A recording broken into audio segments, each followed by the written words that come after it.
let's take a look at our top selections for the...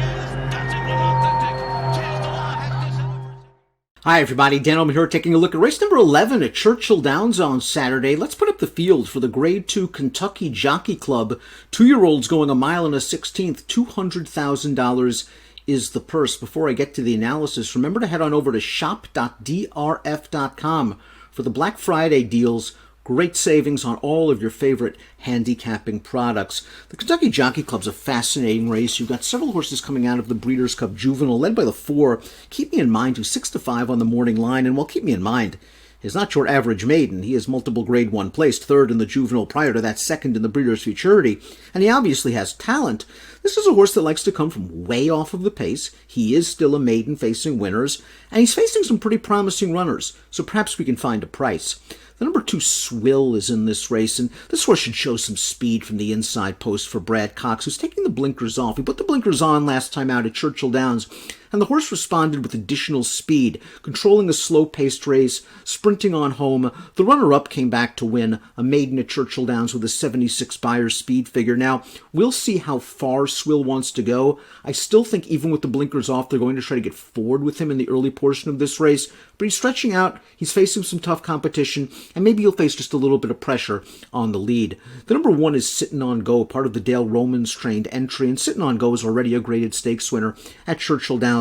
I really liked the way he won the Iroquois on September the 5th. He didn't break very well, kind of got brushed and bumped leaving the gate, saved ground early, swung very wide, and just was getting away from that field. It was a very impressive performance, and Dale Romans decided to bypass a race like the Breeders' Futurity at Keeneland and bring him into the Breeders' Cup Juvenile fresh. Maybe that move backfired, because Sittin' on Go was just kind of dull early, far back, came with a little bit of a kick, only passed some tired horses.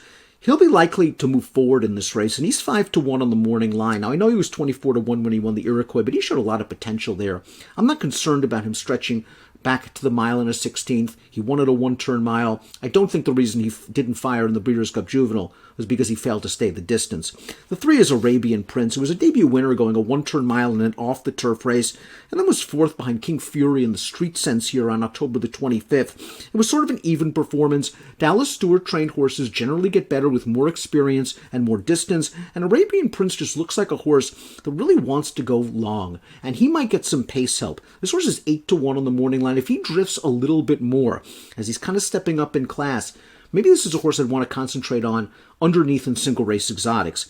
Keep Me in Mind, 3rd in the Breeders' Cup Juvenile. We're going to watch that race right now. He fell far behind the very fast pace. He came with a kick in a race where the pace fell apart. Listen, Essential Quality came from off it. Hot Rod Charlie. Keep Me in Mind ran a good 3rd with a 92 Beyer speed figure.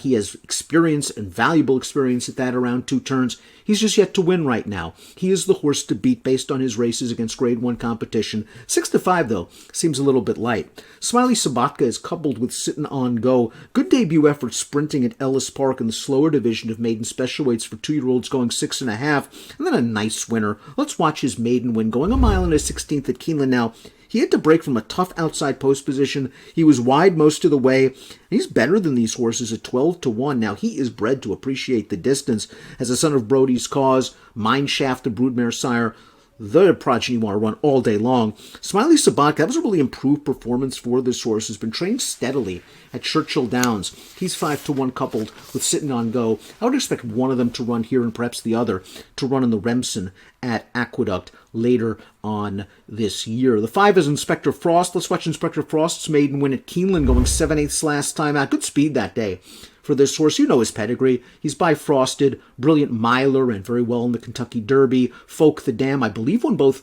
the UAE 1000 Guineas and the UAE Oaks. Inspector Frost wins with a 70 Beyer sprinting here.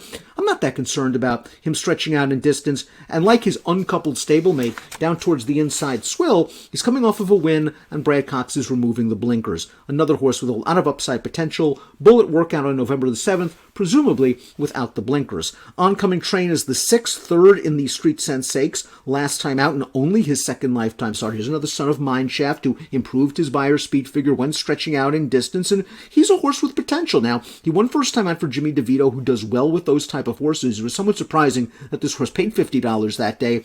Improved in the Street Sense, Probably has to move forward a little bit more on the buyer scale to take down horses like Keep Me in Mind, but is another horse, obviously, that has potential.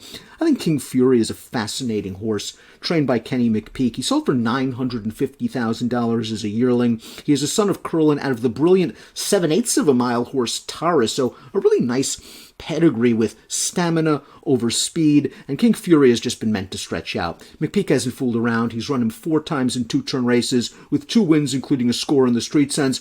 And I don't think his Breeders' Cup Juvenile looks as bad as it does on paper. He was 59-1 that day. He saved ground. He kind of caught in behind a tired pace setter on the turn, in behind horses. He got to the outside, and he was sort of one-paced in the stretch, but I don't think the race was as bad as it looks. I think he gained a lot of experience from that effort. The blinkers are coming on here. Maybe he'll show a little bit more speed and focus.